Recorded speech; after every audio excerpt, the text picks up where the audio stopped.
I just came in over that Rowdy Rebel joint, man. Can you believe all that shit that happened to those guys, man? Damn. Shouts to my youngins, man. I was trying to talk to them, man. I was trying to give them some knowledge before they got caught up in all the craziness, man. I'm some good kids, man. Some good, talented kids, and they had a lot to offer, especially inside of this hip hop game. My God, man. I mean, and then that record, like, that's still ripping time. That was hard. Yo, that River Time was hard. I ain't gonna lie. That was a hard record. They came after you to get that record done, or Rowdy came to the studio one day, and I just was in there. I was in the booth actually when he came in the studio. He like, I'm on this. Let me get on this right here. This is it right here. He just blacked right there on the spot. They ain't even giving no breathing room. Nah, bro. Yeah, so that's how that went. How the fuck did you ever start into the hip hop shit? Who fucking made you like start your shit? Like, it was Cam and Mace when they both got kicked out of college and ended up coming back and living with me in the projects, and they always was talented with the music. And we just rode the wave. I mean, Mace was the first up. He went down south to, I believe it was Jack the Rapper, whatever the music conference was. That's right. Yeah. And he got signed to Puffy, and then he came back and he was hot shit. And, he introduced Cam to Biggie, and Biggie had passed. Then we ended up going to the Locks We Love Big Papa video shoot, and oh wow, Un was there, and we ran down on Un, and Un was like, yeah, Biggie said that he was going to sign you. Then Cam got the deal, and Cam got the deal. It all started from there when he signed to Entertainment. Then Entertainment lost their deal. He was signed to Sony for like a year. Then he went to Rockefeller, did the full movie. Diplomats was born, and at that time we were so famous, and I know notoriety was so big. Doing the independent thing was a no-brainer. Juelz was under you, or he was? Juelz was under Cam. He was signed to Def Jam. Dame didn't want to give me $1 million to sign me, so we took my solo career independent to Koch, and Koch gave us the money, and we blew from there. Wasn't that like a good revenge factor right there? Like, 100%. How did you feel like 100%, getting that kind of like situation, and then you just like sometimes you don't know what's going to be in store for you. God works in mysterious ways, and I'm blessed to have made the right move in that situation. How does it feel like you started the fashion stuff with Dipset back then? Because I saw Tyga dressed like you in Halloween. It was just like Juelz, but yeah, I was very influential with the whole. So Juelz started it, and who started? Juelz started wearing all the like the belts and all that, like the rock joints. We all started it. Okay. You dig? Nobody influenced somebody else, like, because I remember when I used to roll with like. When it came to the style and the dressing, I would say that I probably was the most influential one when it came to that. Okay. From the pink to the rock star belts to the whole rock star look to wearing True Religions, and people were saying I was wearing skinny jeans and the whole rock and roll tees that people are still wearing now to this day. 12, 13 years later. How many American flag motherfucking bandanas did motherfuckers buy? That was a whole separate vibe. That was when we was heavy on our fly gangbang vibe. Shouts to all the homies. We did. Shout out to all my real rights. But, we had the whole bandana outfits, from the jackets to the pants to the sweatsuits, so that was a whole style of fashion in itself. Was a stylist, Monica. She helped us out a lot when we was younger. She used to come with us, go down, get the levers from Genesis, all the Jeff Hamilton levers, and the Pele's uptown, the 145th Street, and all that. We from Harlem, man. That's what we like to do. We like to get fresh. You see niggas in Harlem with a $10,000 outfit on with $20 in their pocket. You heard? Yo, that's some Harlem shit right there. But they clean though. You heard? Furs was a big issue back then. Like, Cam loved the furs. I'm not really a fur type of dude. I had one or two furs. You know what I mean? One or two. You from Harlem? You had to have a couple. You did. That just came with the territory. That was like a beeper back then. You had to have one or two furs. But did you have an alarm on you when you saw like a fake fur? Like you saw niggas front? We used to, we. I know y'all be gigging on niggas. Tear everybody up, man. That's what we do in Harlem. We heat niggas up. Word up. Holy shit, man! Your next album, "The Ghost of Rich Porter," is that in the works right now? Are you getting ready to start some trouble right now? Getting ready to start recording that.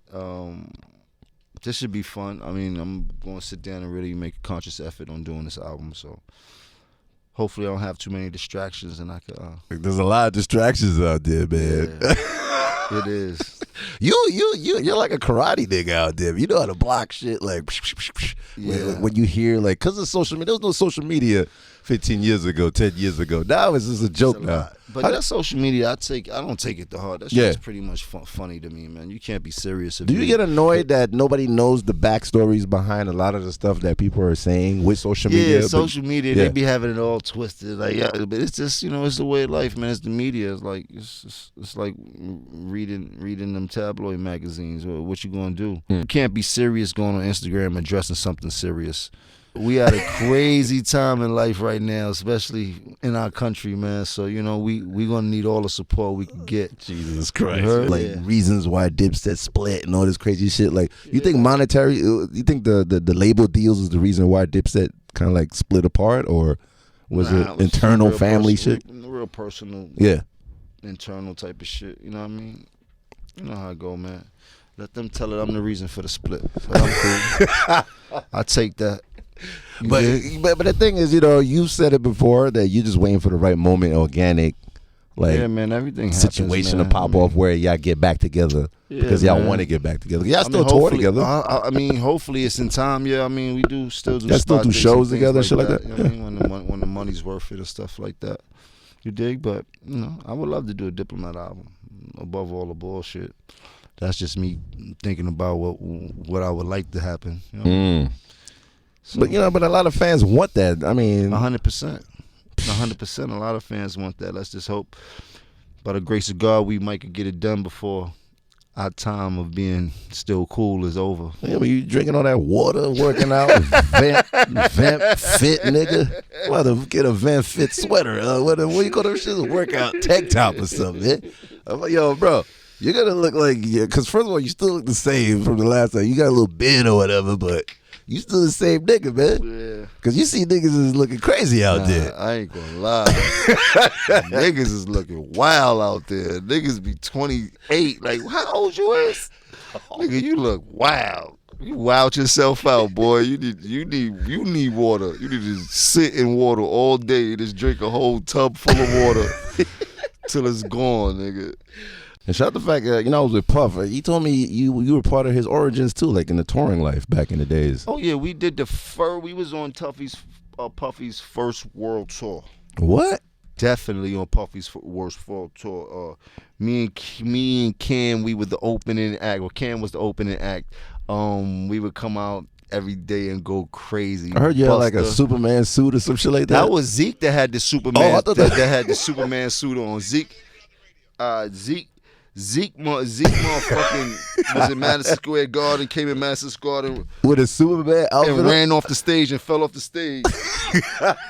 Cause they gave us so little bit of a stage. We had like a manhole cover worth of stage. Like the curtain, the whole stage was behind us. It was popping back there. They're like, no, you'll go out the curtain and there's a little bit of stage right there. Y'all perform on. So you know what me and Cam chose to do? We started our show from the top of the arenas. We would get the spotlights to follow us come down from the top of the arenas on the first steps, the steps closest to the stage, and we'd come down. Wow. And go crazy and bust it, and then be like, y'all are fucking going crazy. It was so crazy that we would have Puffy and everybody coming to the opening to watch us. To check the shit out. Yo, that's crazy. This was early. This was 97. I remember we got on that tour. They was so-called promotional tour. We ain't get a dime. Only gave us $600 for per diem. Like, yo, this $600 for you, this $600 for y'all. What? Y'all getting on this tour. Y'all open it up. I never forget it. Like, yo, I like, fuck it. I got $600. I might could buy an O with this. Bring that back when I get back. You heard? Flip it. Flip that little thing right there. Rub it down. No. But nah, that tour changed my life. It really made me look at what I could turn myself into with a little bit of hard work inside of the hip hop game. Puffy was balling, man. I remember we started in Miami. He had the laser blue Lambo out back of that joint. In those days, God, the laser blue Lambo. I almost fainted. Like, this is crazy. God damn. Just the whole experience, man. We would play basketball, me and Cam. We would cut everybody ass on the basketball court. Niggas be mad wanting to fight us. Nah. You heard Big's crew from Brooklyn and all that. They ain't like that shit. So it was real competition with that basketball shit back then. Oh, yeah. Mace was really nice like that? Mace was all right. Cam was better than Mace. Oh, bro. You heard? I ain't gonna lie. Cam was better than Cam. Got busy. Me and Cam cut everybody ass in this industry. Whoever we play, we cut Nori. Nah. Ask all of them. We cut ass in this industry. Word up.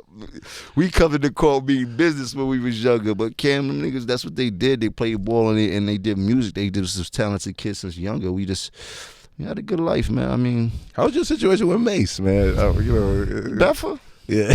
yeah, you laughing now. Nah, Beffa's my guy, man. Okay. We all grew up together, man. We all know each other since 9th grade, 8th grade, like 14, 15, back in the days when niggas was doing BBO. Niggas had a crew called BBO, bending bitches over. Mace would come in there and do his little dance, and he had a crybaby face. He did this dance called a crybaby. He had his face and looking like a baby that was crying, and he be doing the dances in the middle of the shit. Nah, get out of here. You serious? From back then, that was before rapping. Niggas was just in the party, going to parties, cheer it up, dancing and shit. BBO. BBO. Niggas had a bunch of dances and shit like that. This is Big L days, Herb McGruff days, and all that up in Harlem and shit like that. When niggas just go to the rink. And shouts to Dre Hud, man.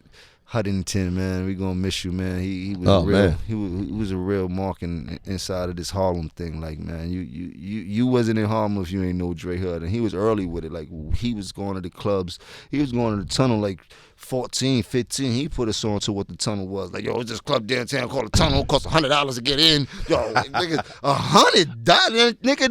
This is 1993, maybe 92. That's the Chris Lighty days right there. Yes, Chris Lighty. Chris knew me before I got into the rap game.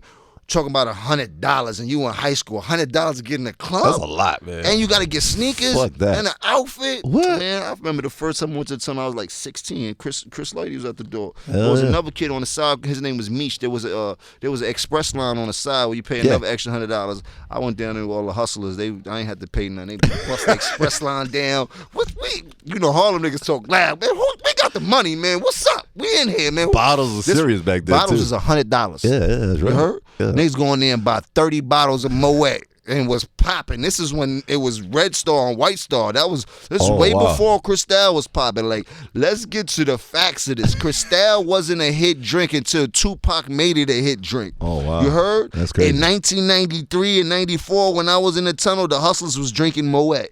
What? Maybe Don P. Yeah. You heard? Yo. Maybe Don P. Cristal ain't hit yet. That wasn't what it was at 94, 95 was when the Cristal really started hitting. Before that, and niggas wasn't buying that much Cristal because in the Tunnel, Cristal was $400 a bottle. That was a lot of money back then. And it wasn't no tables. You had to they had to bring this it to was you. all ice grill material. Yeah. Wasn't no table, no VIP body service. section. Wasn't no standing on nobody's couches and none of that shit. It was just stand up, ice grill, get your bottle, smoke your weed. That's hope crazy. you don't have to fight. Yeah. There's model bitches in the midst of thugs. It was Tunnel was a different mechanism, man. That's one of the best clubs that I have witnessed in my life. The Tunnel, the Muse was dope. You ever been to the Muse? I've never been to the Muse before. See, we was sneaking. Underground was we like sneaking in clubs at 13, 14. Wow. We was wicked. We Underground had to was dangerous. I think Underground and Tunnel. You get robbed in the Tunnel. People used to die in the Tunnel. They find their bodies later. Like, the Tunnel was love though.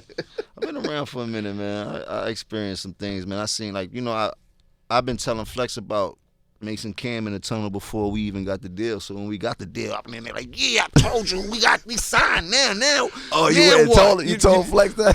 What? Beast on him every week. We going in like, these niggas gonna be the best in the world. You heard? And we got signed. We piling in with 100 Bloods and go crazy.